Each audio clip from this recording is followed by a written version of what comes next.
Hi, my name's Jaleesa Irish. I'm going to respond to our first prompt for discussion board for week 7 about family involvement being critical to the success of students. Some things that I have encountered in my experience, one big one would be language being a barrier.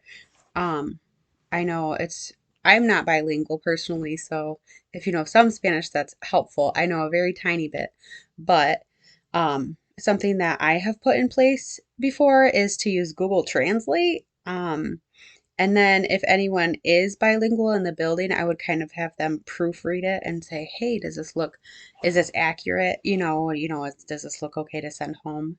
Because you can't really always trust Google, but it seemed to be pretty reliable for me.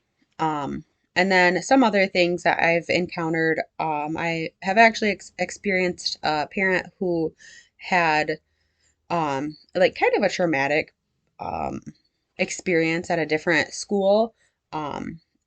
Kids were actually like kicking her son, and he was nonverbal. And so when she found out about it, she was absolutely livid. And I don't blame her at all. I would be extremely upset also. But she ended up homeschooling him for a number of 3 to 4 school years. And then he ended up coming to our school after that. And so she was just kind of difficult to deal with.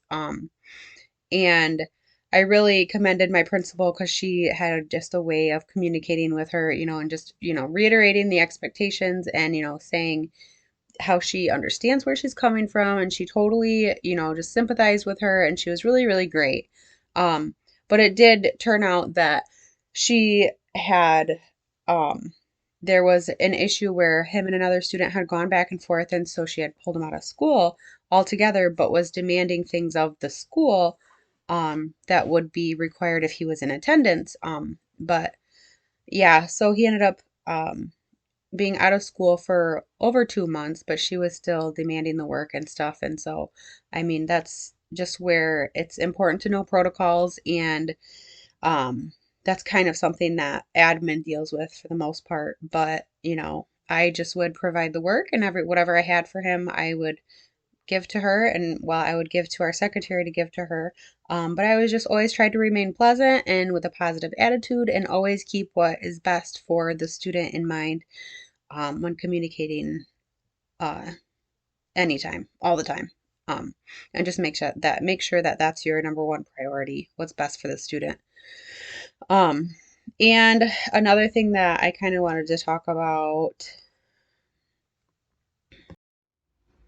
was when parents don't always have the time to interact or communicate often, or make it to like family nights, or kind of participate 100% fully. Everybody's work schedule looks different, and some parents work third shift and have to sleep during the day, and so it makes it really tricky to communicate.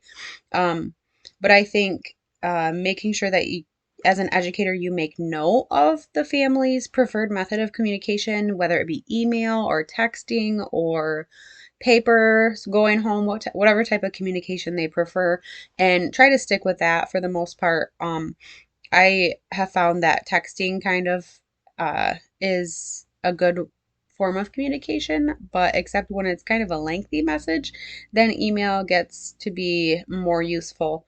And that way also there is documentation, and you can go back and see and say, oh, this is what we talked about, and this is kind of what we discussed as like a solution if there's a issue or whatever during the day. Um, and phone calls, I mean, it's hard to always remember what was discussed. And it's always in the moment, if they can't answer, then you kind of end up playing phone tag, or you leave a voicemail, or yeah. So just depending on whatever the family's schedule is and preferred method of communication is helpful. And still in those situations, it's important to keep a positive attitude and know that all families care about their children, and just keep the outlook that most all parents want what's best for their child, in education and otherwise. Also, so I think just keeping that positive outlook is most important as an educator, and just giving everybody the benefit of the doubt and knowing that there's good humans and hopefully all your parents are. But yeah, that's just a few things that I've kind of encountered and I probably will encounter again. Thanks. Have a great week.